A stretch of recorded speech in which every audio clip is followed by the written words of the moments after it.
Welcome, everybody, back to the Nuggets of Gold podcast and YouTube channel. For today's episode, we're going to be talking about this 49ers Seahawks game. We're going to be talking about all of the impact of the Trey Lance injury, what it means for this team right now, what it means for Kyle Shanahan, John Lynch, and what it means for Trey Lance and his future as well. So we're going to get a lot into that. That's probably what we're going to start off the show with because it's kind of annoying, but you kill the Seahawks in a game, and then the big storyline is your starting quarterback is out for the year. So it is extremely unfortunate. So we're going to be talking about that.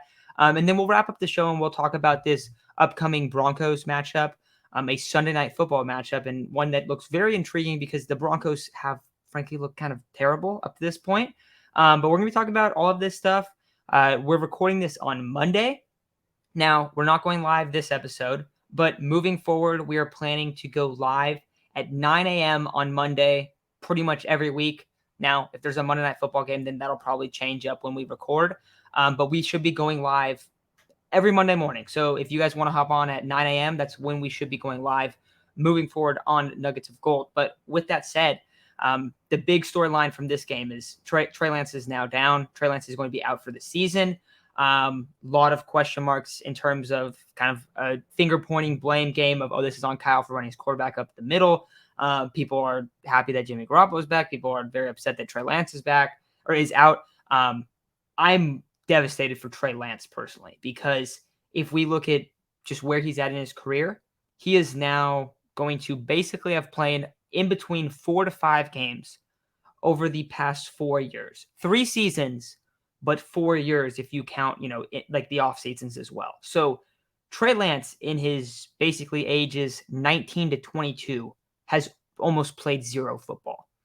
And if we're going to look at this from a Trey Lance development standpoint, this is an absolute disaster for him, because we were talking about before we got on, but Trey Lance needs the reps. You see that he is not playing up to necessarily NFL speed in those starts. Now, I don't think that either of us are out on Trey Lance or anything like that, but this is a significant blow for what his future kind of holds. So, Aiden, what was your feeling about the Trey Lance injury, and how do you think it's going to impact him first off? And then second off, how do you think it's going to impact the 49ers? Yeah, number one, I was just so disappointed. It's not like Trey was coming out and looking like prime Aaron Rodgers or anything like that coming out, but I don't think anybody who knows football in any reasonable capacity expected him to be that. This was career start number 4. This Seahawks game. So like it'd be a little bit concerning if the best that we ever saw of Lance was career start number 4. He was only going to get better throughout the course of the season, and it's just such a give and take. There's so many things to consider with this injury because you basically lose a whole year, and kind of the first thing that pops in my head is what they're going to do with this rookie scale contract. This is year 2 of 5 in his rookie deal, and he won't start. Hopefully, fingers crossed, he starts more than 2 games next year. He won't start his 5th game or 10th game until midway through next year.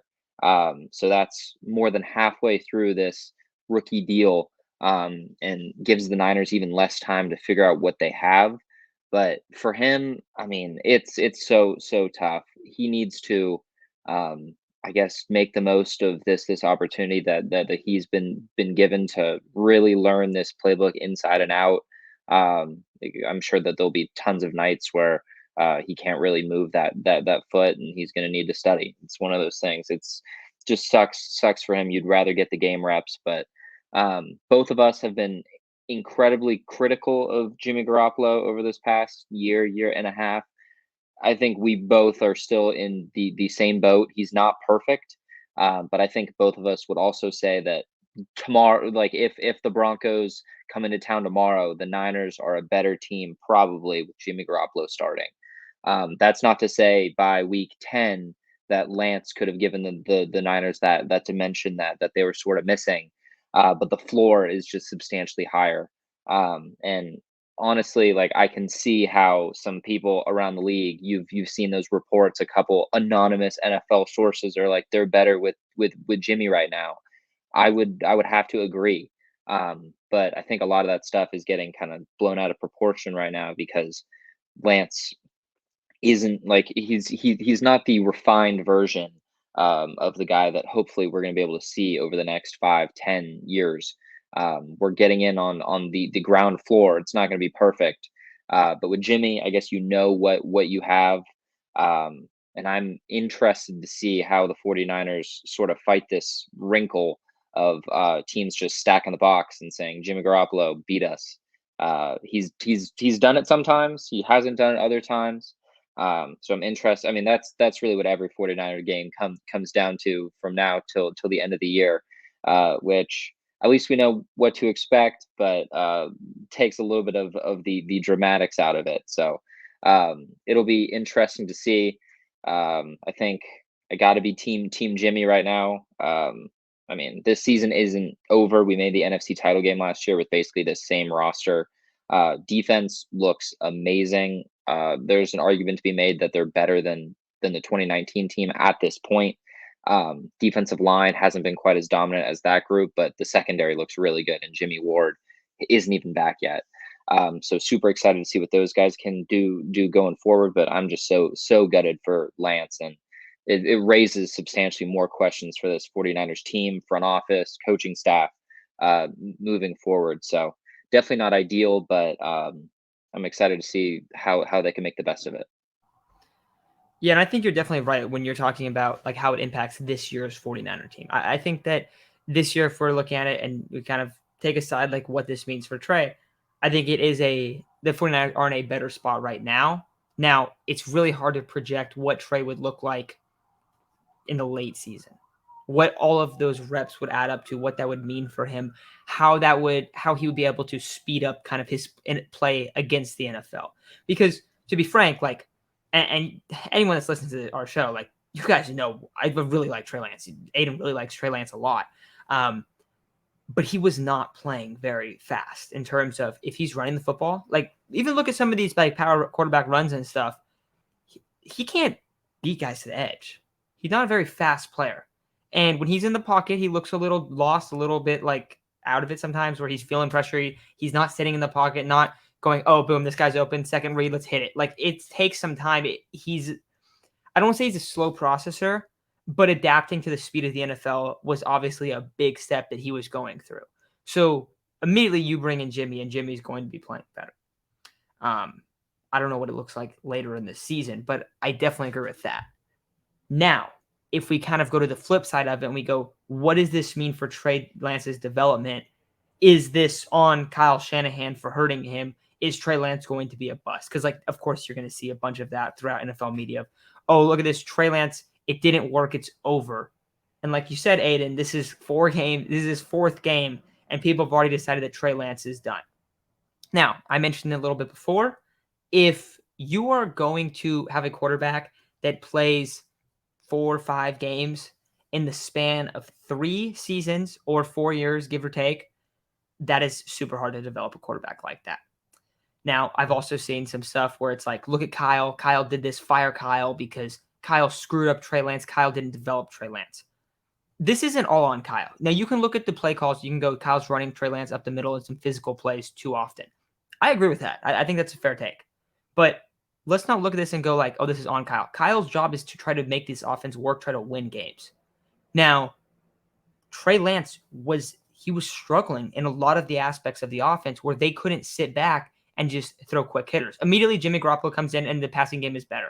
Why? Because Jimmy Garoppolo is experienced in the system. Jimmy Garoppolo can get the ball out very fast. Trey Lance was not doing that.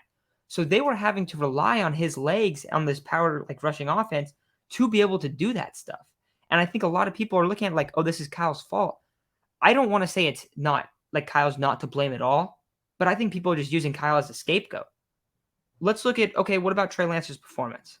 He's young, he's developing, but he's not playing at a high enough level for them to be able to move the football to win games without relying on his legs, on his physical running style. Would you agree with that, Aiden? Like, they need him to do that? Yes. Yeah. And then we look and we go, okay, well, what about the draft pick? You trade all those picks. First of all, I want to say something really quick. Everyone freaking out like, oh, this is the worst trade, blah, blah, blah, blah, blah. If Trey Lance is a bust and this year and next year, the Niners make the playoffs and have deep playoff runs with Jimmy Garoppolo, those picks don't mean all that much. And in 5 years, we won't even really look at it as that big of a deal in the 49ers situation. So I think that is being completely overblown the exact same way that it was overblown for the Rams when they traded like 4 consecutive first rounders. And then, oh yeah, they won a Super Bowl. Check that out. How amazing.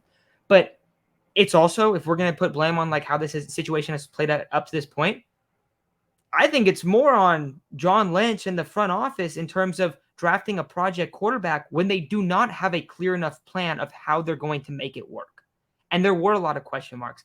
And I also want to say, like, I'm not like being like, oh, this is all on John Lynch or this is all on Kyle Shanahan. But I'm saying as a collective unit, it is way more reasonable, in my opinion, to say this is partially on Kyle, partially John / front office, and partially on Trey in terms of his performance, than it is on just Kyle alone.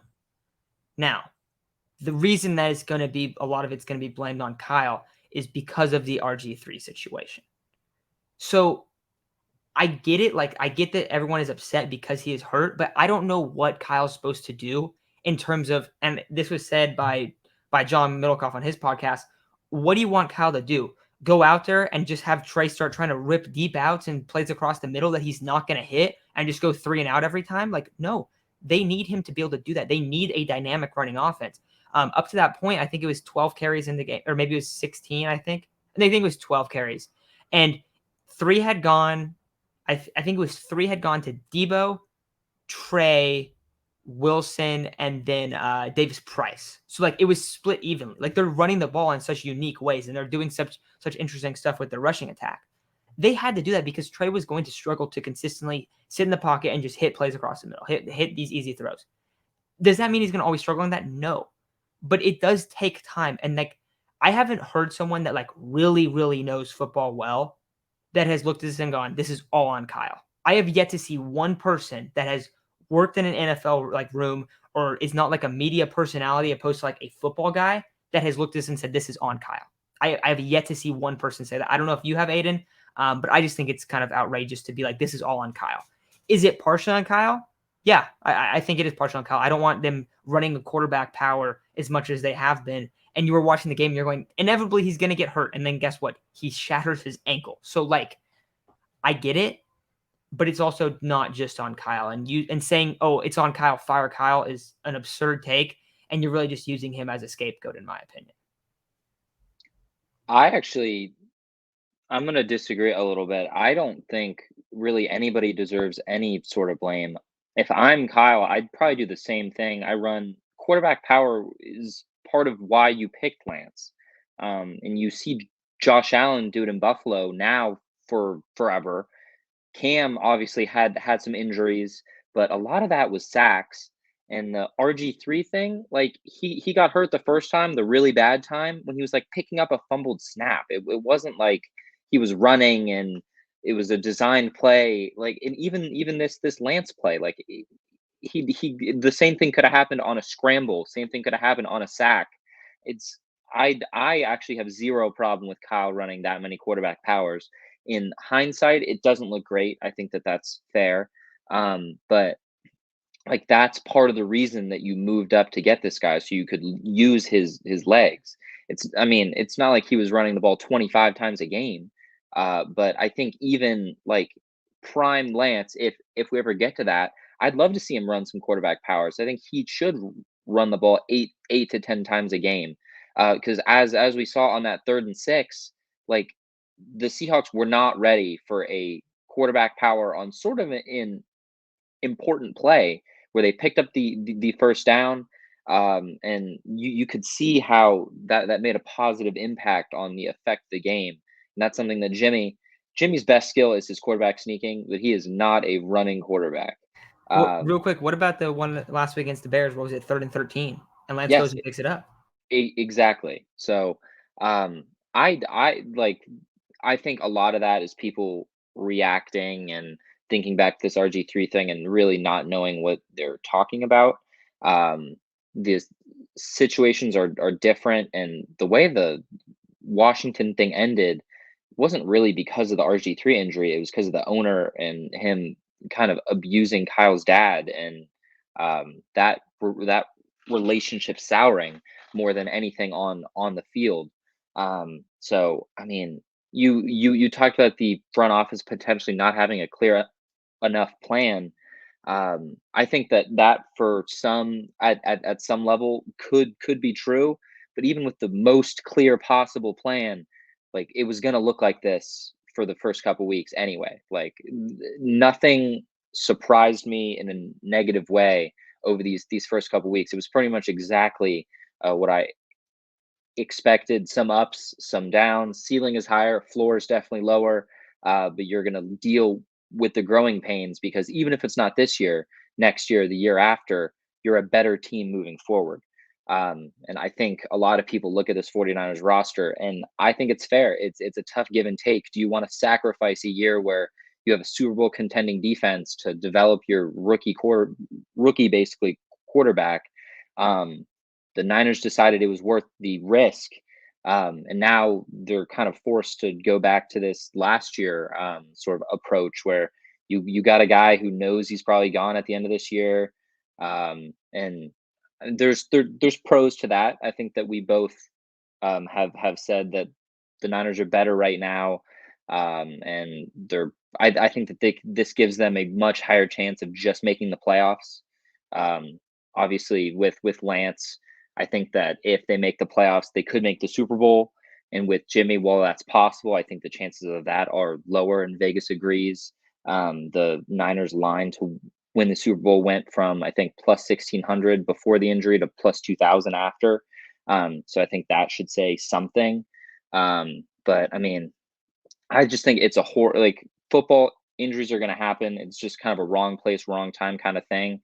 But for those saying you should never run the quarterback, whose career would you rather have, Cam Newton or Philip Rivers? I think everybody would pretty much say you'd rather have Cam, MVP. Neither won a Super Bowl, but it's part of what makes a guy like that so good. So you should never take that completely out of your playbook, and you should leverage the reason why you moved up to this guy at 3. If Kyle just wanted a guy to stand in there and make passes and that's it, he wouldn't have said those things that he said about Josh Allen a couple years ago, and they would have just picked Mac Jones at 12 probably. So I think a lot of it is blown out of proportion, and a lot of it is people not really knowing what they're talking about. Dude, and I like that you bring this stuff up too, but also like, and then you heard Kyle's presser where he's like, yeah, it was a quarterback option. He took it, and you see guys do this all the time. He said like, you guys should probably watch some other teams, which definitely frustrated some people, and people were like, oh, Kyle is acting like a child and all that stuff. Dude, what do you want him to say? Yeah, I ran my quarterback into the ground. Like, no, like we knew that was the plan with Trey, and I think for me, my personal thought is I think I would like to see them do it a little bit less. I thought they were doing it quite a bit, but I also understand why they were doing it. And that's why I brought up the front office questions of like, hey, you probably shouldn't have your quarterback be running this much power. Now, one thing that is not getting talked about this whole situation is, and this is not on Kyle, this is not on the 49ers, this is more on Trey than anyone else. Trey doesn't avoid contact. You know why Lamar Jackson doesn't get hurt on running plays? Because he never gets hit cleanly. No one ever rolls on him. He's able to drop really quick. Justin Fields basically said after the game, like, yeah, I got to get Trey like my guy that can teach him how to slide because he doesn't know how to slide. He doesn't slide. He just runs into guys. And so that's another aspect of it. Like, look at how he gets hurt. He doesn't get hurt because he gets hit or whatever. He gets hurt because someone rolls on him and all the weight goes onto his leg. I mean, that's at least what it looked like when they showed the replay. Like, it looks like he doesn't get necessarily break his leg on impact, but it's when he gets turned and like rolled over. That's like all the like maybe outside of Josh Allen, because Josh Allen doesn't really slide that much either, in all honesty. But a lot of the guys that run, Kyler Murray, and they're quicker. Granted, they are quicker. Lamar Jackson, those guys, but they're able to get down. They're able to drop, to not necessarily avoid contact altogether, but avoid hard contact, avoid weight falling on their legs. Justin Fields, we saw it on Sunday Night Football. He threw for 70 yards, but he made a couple nice plays on it with his legs. Never gets like destroyed, like he's always avoiding a lot of contact. So that's something that I thought Trey was going to work on a little bit more in the offseason. Because last year when we saw him come out and there was a lot of hard contact, it was like, dude, this is not sustainable at all. Like, you got to learn how to drop. You have to learn how to slide. Another thing, when you do learn how to slide and you do learn how to drop at the right time, say you run one of those plays and you drop 2 yards before before the first down on 2nd and 8, right? You pick up 6 and you slide, and then the defender comes in and hits you, that's 15 yards. How often do we see that in today's NFL? So, like, there are so many more benefits of being able to drop down and do that. And quarterback power, you can still do the same thing. The Ravens run so much quarterback power with Lamar Jackson. Lamar Jackson has been hurt one time so far. This is what, his year 4, year 5, right? And it was on a passing play where both of his tackles were out and someone clipped his ankle and he had a little like ankle sprain. It wasn't a significant injury. Lamar runs that like more than any other player, and he's still yet to have a significant injury on a rushing play. So you got to look at it on style. You got to look at it a lot more than just like, oh, Kyle killed his quarterback, because I don't think that's fair at all. And Aiden, I like that you kind of brought up of like, yeah, like of course they're going to use his legs. That's part of his game. I like the Cam Newton comparison. And I think part of that, like, yeah, Cam Newton is a guy like not a super long shelf life at quarterback. But Cam Newton also didn't develop enough as a passer as that went on. And that's part of the reason that they couldn't ever get away from that aspect of Cam's game. So I think if you look at Trey, and that's why ultimately it sucks so much, because like now have way larger question marks about Trey's overall development because of the lack of games played over these past 3 seasons. And that's where I'm concerned about. But yeah, I don't think that we can look at this and go, this is Kyle's fault. And if anyone listening thinks that this is Kyle's fault, like, give me a reasonable answer for why it's Kyle's fault specifically, besides being like, you can't run quarterback power, because teams run quarterback power all the time and they do not have the same issues. Like they really don't. I did see that someone said that like Trey Lance was on pace to have like way more rushing attempts than Josh Allen has ever had. Trey Lance is also taking off on passing plays way more than Josh Allen does.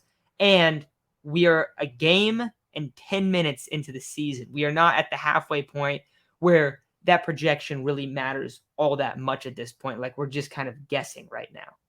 I don't know if that's even right, because Josh had 15 carries in week 1 and Trey only had 13.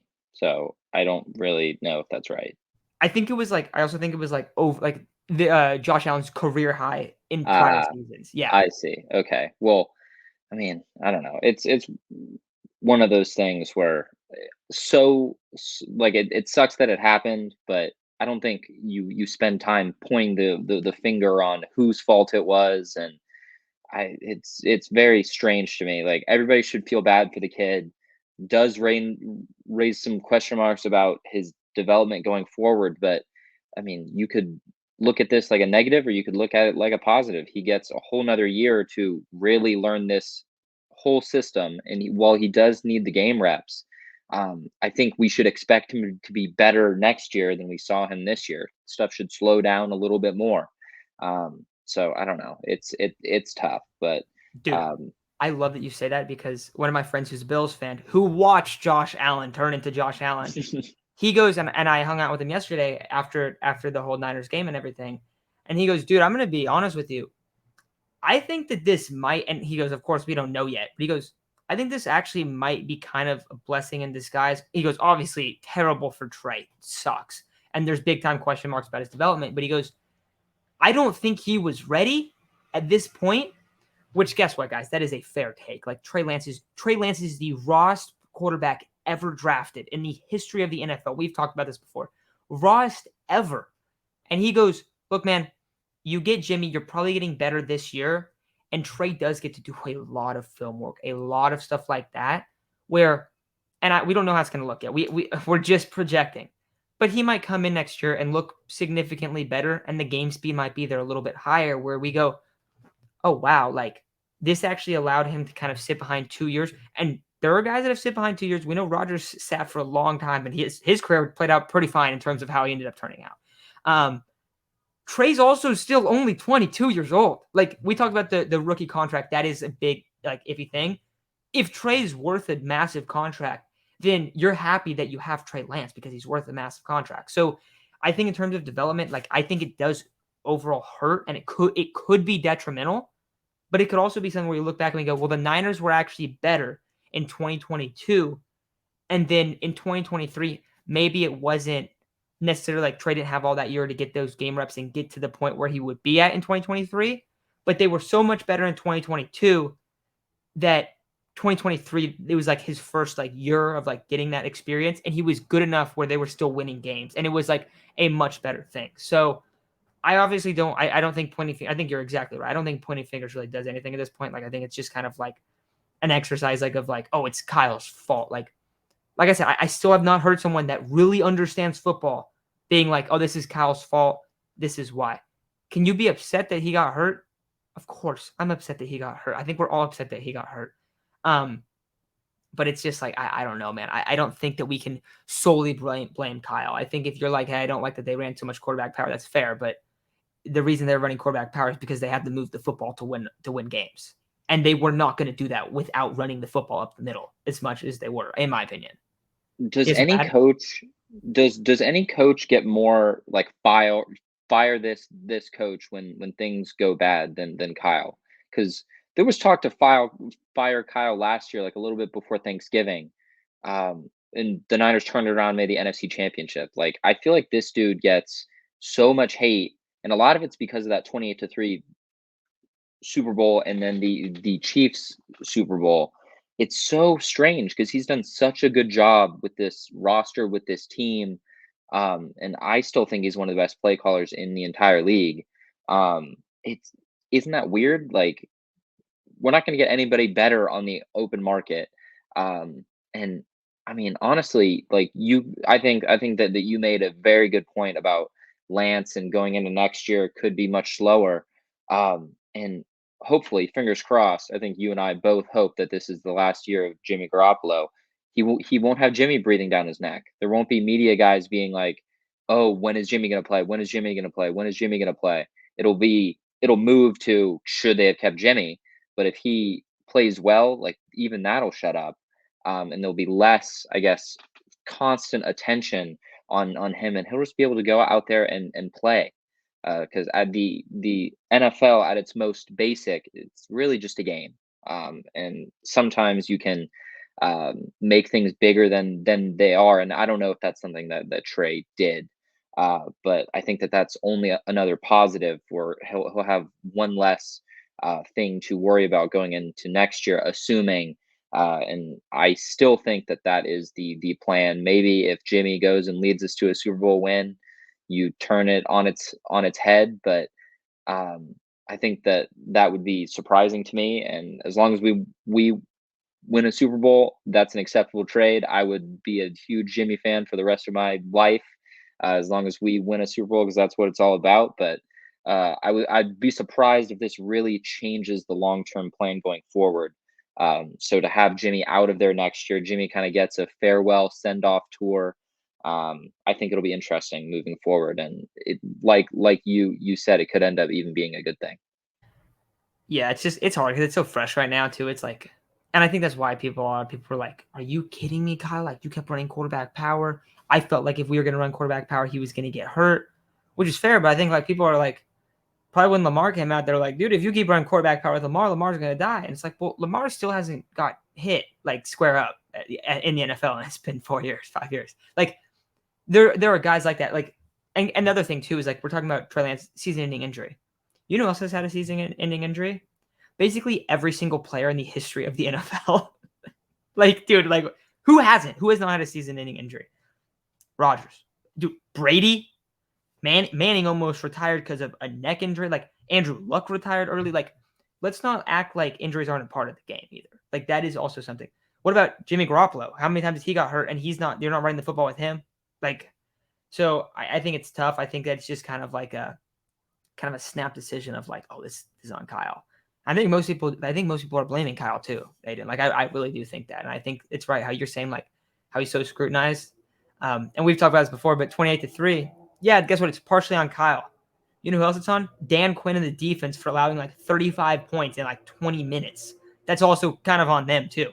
Like, part of the game is setting stuff up. And if you talk to people that, like, if you ask people in the league, like coaches in the league, who's the best offensive mind? Who's one of the best head coaches? You know what Bill Belichick said? He said Kyle is the best guy outside of him. and that if he expected anyone to produce a dynasty outside of him, it would be Kyle. Dude, like, what do you guys want? Also, as Niner fans, bro, we've seen some bad teams, man. We have seen some bad teams outside of Harbaugh and the Shanahan years. We've seen coaching carousels. It has been an absolute mess since the Jerry Rice years, dude. Like, I don't know. So I don't get it at all. I think it's kind of crazy, but I'm totally with you in terms of that, on kind of the blame game, I guess. But let's talk a little bit more about this actual Seahawks game.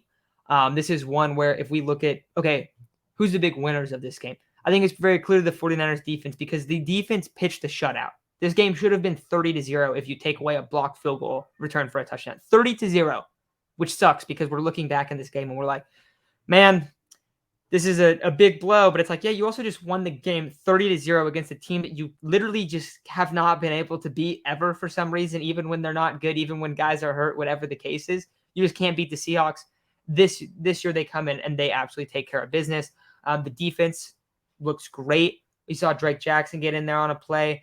Nick Bosa has 2 sacks, and Talanoa Hufanga looks like an absolute animal at that safety spot. Remember when Kwaski Tark got cut a couple weeks ago, and it was like, should Niners go scoop him? And it's like, yeah, maybe they should. No.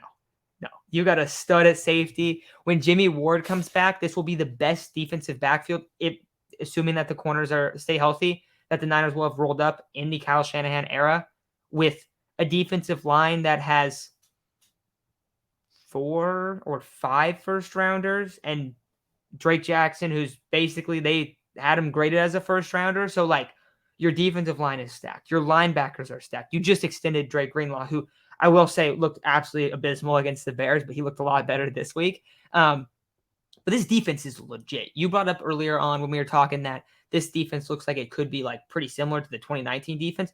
Dude, it is deeper. This defense is one of the best defensive rosters overall in the NFL. But this is a big win. And you take away kind of the injury, and if you separate that from the game, we would be so hyped. Like, if Trey doesn't get hurt and he plays this game, it's this exact same football game. We're leaving this going, oh my God, this team is Super Bowl bound. This team is that. We're super hyped. We're talking about, oh my God, they just killed the Seahawks, blah, blah, blah, blah. But what are your overall takeaways from this game, and where do you see kind of like, what do you see as the important pieces of this outside of the injury, of course? Yeah, I think you hit it right on the head. Defense looked really, really good. Hufanga looks like another 5th-round hit. He was a guy that we were really excited about when he got drafted. And he's one of those rare guys who plays faster than his speed when the lights are on, when the game's being played. I feel like I was listening to the broadcast because I was driving, and then I rewatched the game after. But Mark Schlereth loves how Hufanga is like, he's involved in every single play. It's sort of ridiculous. Even the I think he forced, or he had a tip that led to a pick. He's just around the ball all the time, making big hits, cutting around people. He's an absolute animal, and I think it's so good that his skill set fits so well with what Jimmy Ward does. Jimmy Ward is a really good cover guy, and while he's a solid tackler, he's struggled with forcing turnovers and making big plays. That's something that Hufanga does really, really well. And if they keep Tarvarius Moore around, that's a third guy where I think you can play him. You feel pretty confident, and Hufanga can work all around the field. He can play that kind of that third linebacker spot. He can play just really like a rover role, sort of like a Derwin James. And that's really exciting to me. But sort of the biggest winner of this game for me was the offensive line. They looked so much better. I think the lack of a monsoon probably helped a little bit. But they looked really, really good. I got to see some Trent Williams pancakes, which are always fun. But the interior offensive line was like very, very impressive to me. They had a couple plays where miscommunications, which I think comes down to Brendel. He's playing center, but I mean, they showed me what they can look like going forward, and kind of the identity of what this team's going to be, which was exciting because It's going to be interesting to see, like I mentioned earlier, if we can run the ball against some of these stacked boxes, and sort of win games, even with Jimmy not really stretching the field quite as much as Trey could. So I think the Niners are going to look pretty similar to how we saw them last year. I think Debo's stock goes up, especially with Elijah Mitchell still out.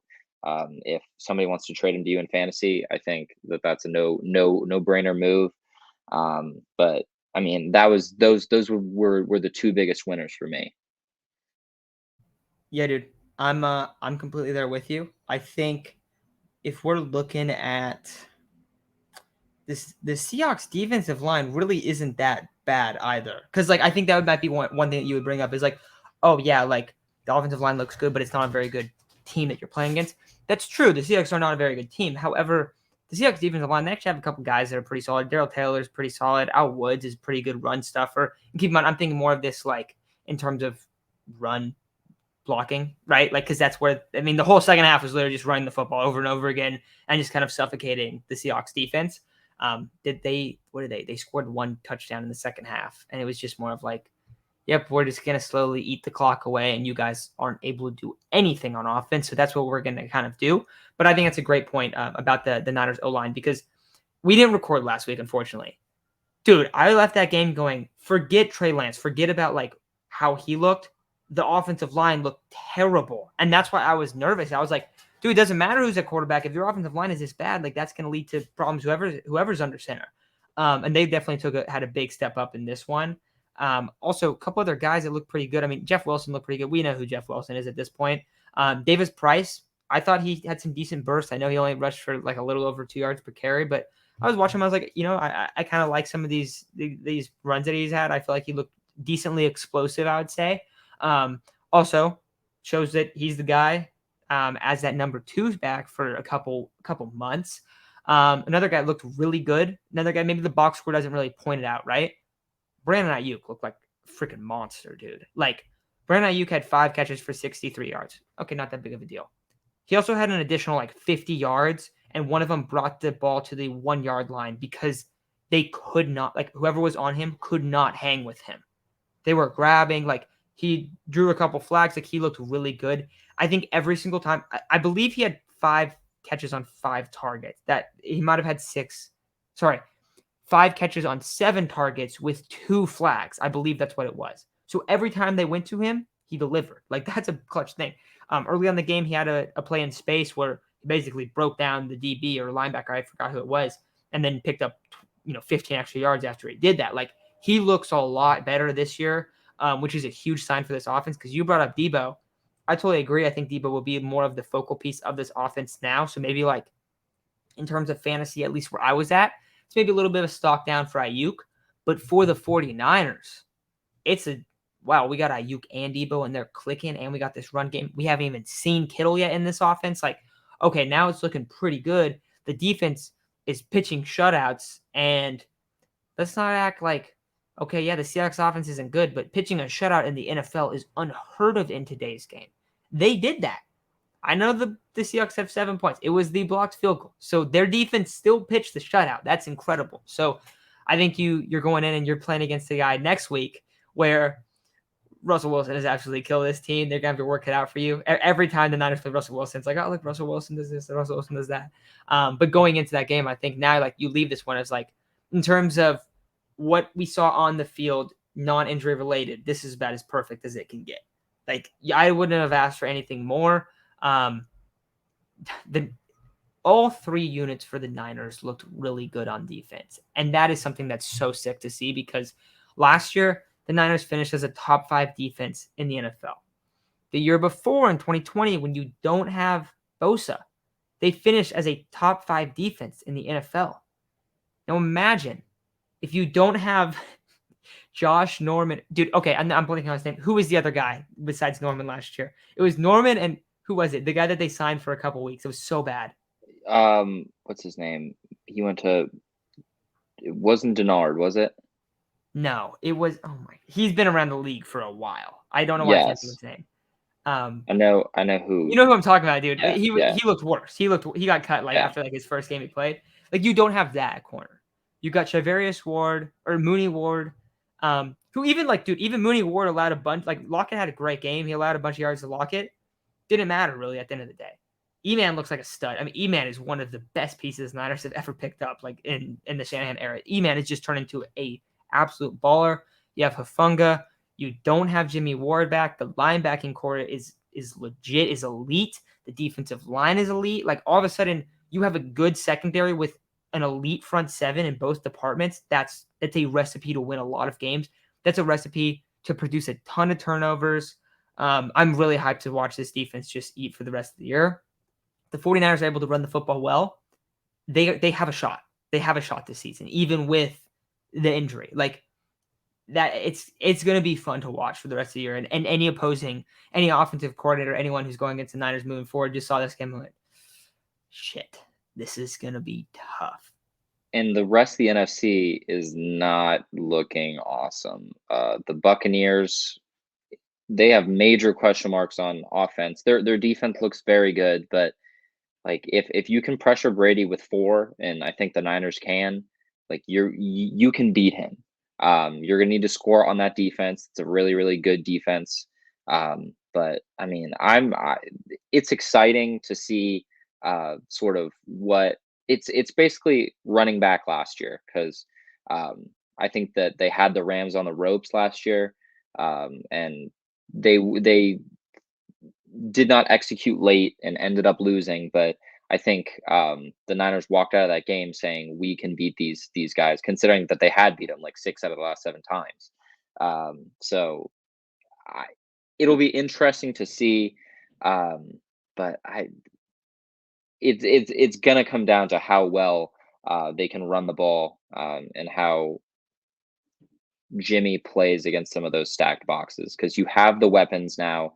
I think Danny Gray, even if Jimmy doesn't hit a whole lot of deep balls, just him being out there, I think does something to take the top off the defense. He got targeted on that 4th and 8 play where I think they were just trying to get a PI call. But he was the one that got targeted. Ray McLeod, we haven't seen him do a ton of stuff out of the backfield yet.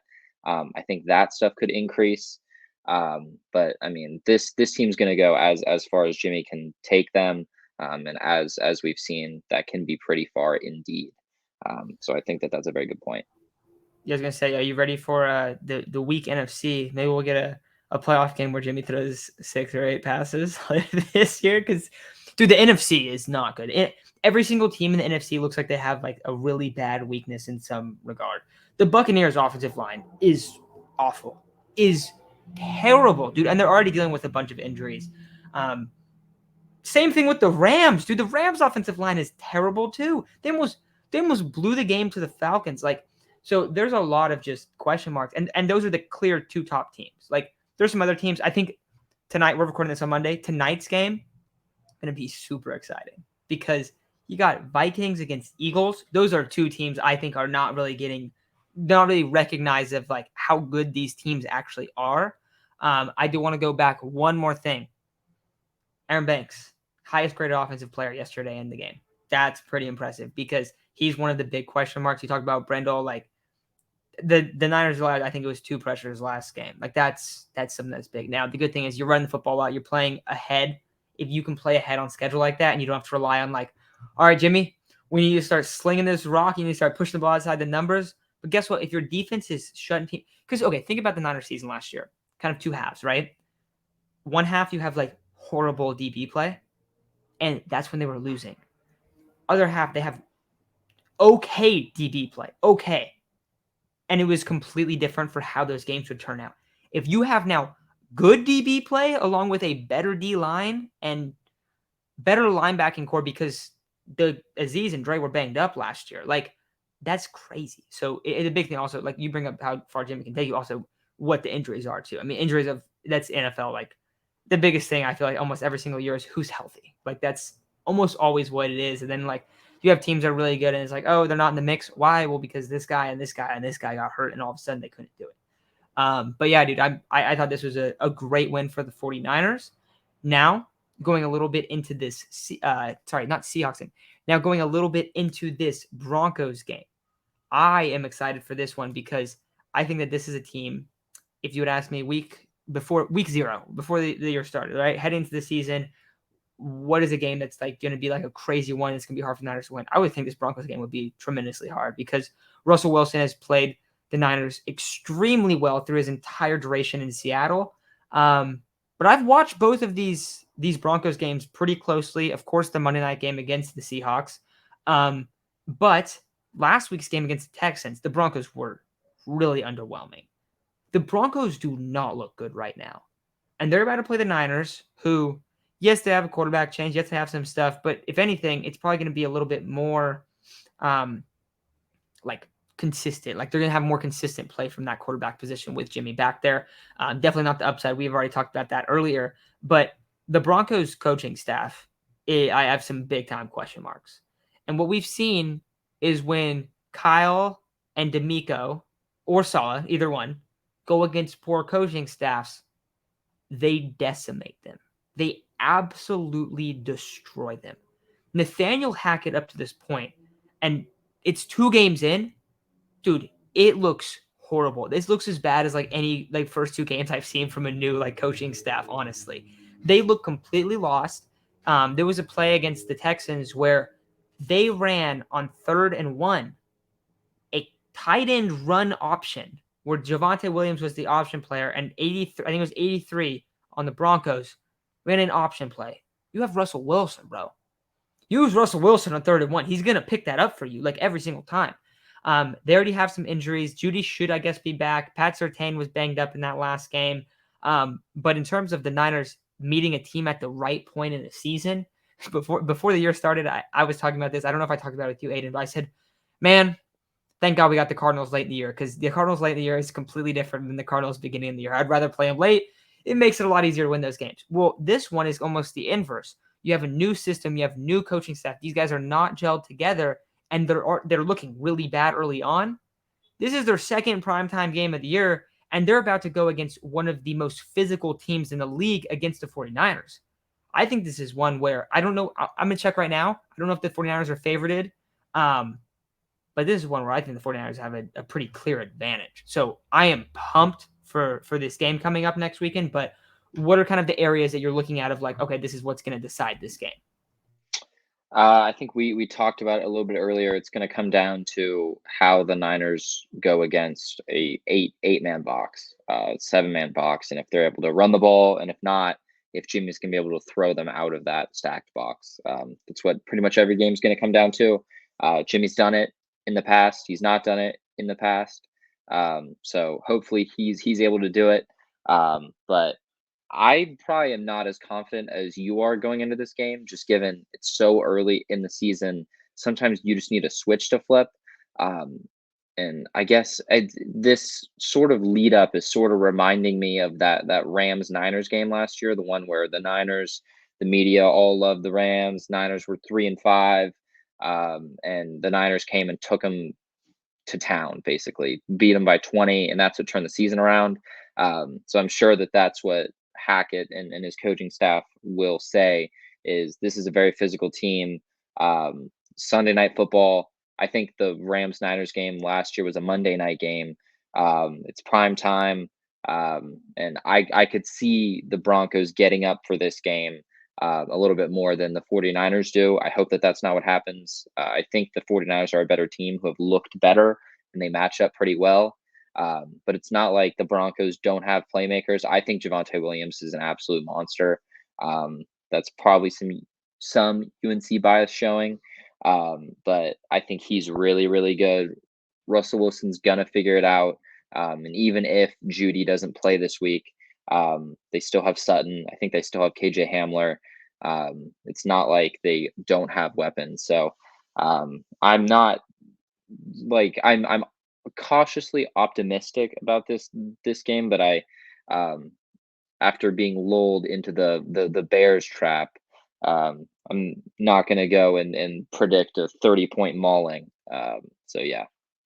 No, okay. I want to put this out. I don't think it's gonna be like that either. I really don't. I think for my opinion was more like going into this game, I would have been like, this is probably the one that the Niners are gonna drop. Because I think the Broncos, like if you look at the roster and stuff, I think they're really, really good. KJ Hamler also was out last week. I don't know if he's going to be back. But if you're missing Hamler and Judy, all of a sudden that deep wide receiving core is Cortland Sutton and a couple guys that I'm be honest with you, guys. I don't really know. I don't know who Tyree Cleveland is. I've never heard this guy. I know Hinton because he played quarterback a couple years ago. That's the only reason I know him. But like one of the strengths for the Broncos heading into the year was like, oh, dude, they're so deep at wide receiver. Like you got Tim Patrick, you got KJ Hamler is like your 3 and 4. That's crazy. Well, all of a sudden, if injuries start adding up, that's when the depth kind of becomes a question mark, and it can happen so fast, which is a little bit scary. I don't have really that many question marks about the Broncos long term, as long as Nathaniel Hackett looks like they know what they're doing, and it looks like he can knows that he can lead this team. Because I do have question marks about that. 2 weeks in, that it's so early that this could change in a month, right? I could feel completely differently. But just what I've seen early on, it's like kind of like a red flag mode. But the reason why I do like, and also the line's even, by the way, Aiden. So I think I'd probably take Niners. I don't think it's gonna be a blowout or anything like that. But the Broncos defense is good. Bradley Chubb is a freaking monster, dude. Bradley Chubb is a great player, but let's look at this defense, and it's kind of funny, dude. There's a lot of former 49ers. I don't know if you know this. Dude, they got K'Wan Williams, DJ Jones. Jonas Griffith is starting an inside linebacker, and I bring up him because he was like a 5th stringer on the Niners, and he looked good. If you remember, we talked about it in preseason. I'm like, dude, this guy is flying around. All of a sudden, he's starting for the Broncos this week. But their starting linebackers are Josie Jewell and Jonas Griffith. And their starting defensive line, I don't want to say it's bad. They have Randy Gregory and Bradley Chubb on the outside. I think that's pretty good. But interior-wise, Draymond Jones, Deshaun Williams, DJ Jones. I like DJ Jones a lot. I mean, we've talked about how underrated he is. That's a big advantage for the Niners run game. Like, if you're going up against linebackers that are Jonas Griffith and Josie Jewell, like, they're going to get into space. And Deebo Samuel, like basically anyone that's in the Niners backfield, I think they're going to have a big game. So if they're able to force Jimmy to really make a lot of plays, I think it could be a lot different. But you're going to have to stack the box against the Niners. And the way that Ayuk has looked, the way that you're talking about Danny Gray being a deep shot guy, but like the way that some of these wideouts have looked, it's a much better room in that aspect too. So I think it's I don't want to say like they're going to blow them out. I don't think they're going to blow them out. The Niners aren't going to always be a team that just blows out teams just because they're, in terms of the scoreboard, they're going to run the football a lot and they're going to try to eat up the clock. But I think that they should absolutely be able to do that in this one. We talk about it. 30 to 40 carries a game wins you almost every single football game. I don't know why they shouldn't be able to be effective running the football against those linebackers. So I think that's ultimately the biggest thing. I know Justin Simmons was banged up, right? Is he out for a while? Because he's their second best defensive player, or probably third best. I think he's hurt right now too. So I'll check on that. But I think defensively, I think the part that would be a little bit scary is Cortland Sutton and Judy. He's on IR. Justin Simmons. That's huge. That's huge. Because he's a guy that will make an impact in both the passing and the running game. So, like him being out, if Pat Surtain is out too, like all of a sudden, yeah, you still have Bradley Chubb, like you still have your elite pass rusher, and you still have some solid pieces, I think. But it's like your defense doesn't look elite, and your offense has so many question marks early on in the year. So I think if you're a Broncos fan going in this one, I think you're kind of like, shit, like this is a tough matchup. Like this is going to be a gritty performance, and we're going to have to hang, and kind of already beat up team is going to have to potentially get a little bit beat up even more because we've seen how physical the Niners get. So I don't know. What are like the areas that you're kind of highlighting for either team of like, okay, if you're going to win, you got to win like this area of the field or this kind of matchup? Yeah, I don't think any team, any coaching staff in the league wants to play the Niners when they're playing well, given how physical they are, offensive, defensive line. That's something that's always been a big part of the Shanahan sort of scheme, both offensively and defensively. The Niners feel that if they can control the line of scrimmage, like they're gonna win the game, no matter how good your skill guys are. And I mean, we've seen that over the past 4 or 5 years. So I mean, that's what it's going to come down to. I actually like this Broncos defense. They've kept this pretty anemic Broncos offense in a lot of games. So if this Broncos offense is able to figure it out, they become a little bit more of a dangerous team. But you talked about a couple minutes ago, like this 49ers secondary is substantially better than it's been probably at any point in the last 3-4 years. And that's even with Jason Verrett out. So when he comes back into the fold, like you have three quality starting corners. And that's not including Ambry Thomas, who started major games down the stretch last year and didn't look great during training camp. True, but we've seen that he can do things in in this scheme, and it's not like throwing out Josh Norman last year. He's probably a step above that. And Demo Lenore looks really, really good. He's been making plays on special teams. He had a good training camp. He had a good preseason. Haven't even said Samuel Womack's name yet, but he played pretty well against the Seahawks this past week. And really, whenever your nickel guy isn't getting talked about a ton, it's usually a pretty good sign. So it means that he's locking down. So I mean, that's the part that I'm most excited about the 49ers defense moving forward, just given that we haven't seen what they can do, what this pass rush can do when you have such solid corners on the back end. And Mooney Ward, I think, is really, really good. If you watched DJ Dallas threw a horrible pass, but he never saw Mooney Ward because he played it really, really well. So although that was a horrible play call, horrible idea, horrible execution, everything was bad and you deserve to get picked off. I think Mooney Ward deserves a little bit of credit for how he played that. So I'm excited to see how this secondary does against their first real sort of test, even if they haven't looked great. This Broncos offense still has Russell Wilson, and he's done horrible things for the 49ers in the past. So it'll be good to see if we can keep them on sort of the struggle bus, and the Niners get to 2-1, because I think you and I both probably had them at 2-1 going into week 4. And even with that horrible Bears loss, as long as you beat the Broncos right now, I think you're still happy with where you are over the course of the season. Dude, 100%. And I feel like, dude, the DJ Dallas pass, that was hilarious, bro. I was cracking up when that whole play design was, what is that, dude? But yeah, no, I think another area for the Niners is like they've also played against really bad offensive lines. I like the Broncos offensive line a decent amount. Garrett Bowles looked like horrible right after he got drafted, and he's came around big time. So I think their offensive line is pretty solid. The run game, you brought up Javonte Williams. I didn't even get to him when after like I kind of talked last time.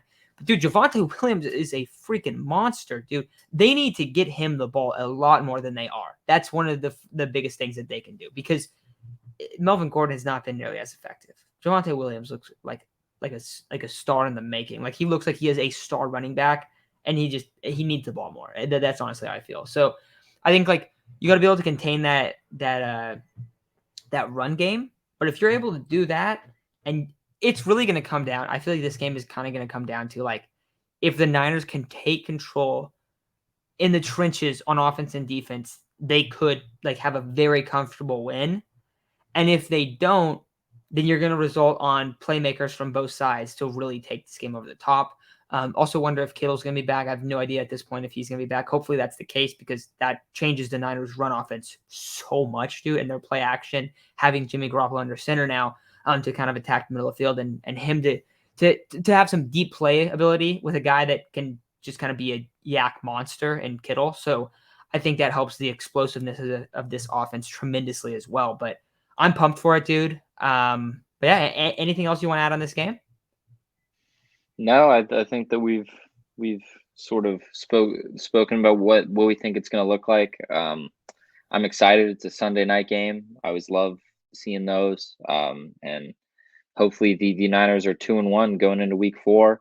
Going into, I think that's the Carolina game, which with how Carolina looks, both you and I were pretty high on them before the season, but looks like, don't want to look too far ahead, but looks like 2 winnable games on the calendar for the Niners. And after in the aftermath of that Bears loss, if you would have told me the Niners will be 3-1, I would have thought there was no chance.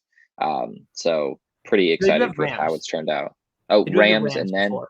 Yeah. okay, so that would be a tough game, but even then, it's a division game, and we've owned the Rams in the regular season. So um, excited to see how stuff looks moving forward. Maybe Kyle does some Jimmy different things. I don't know.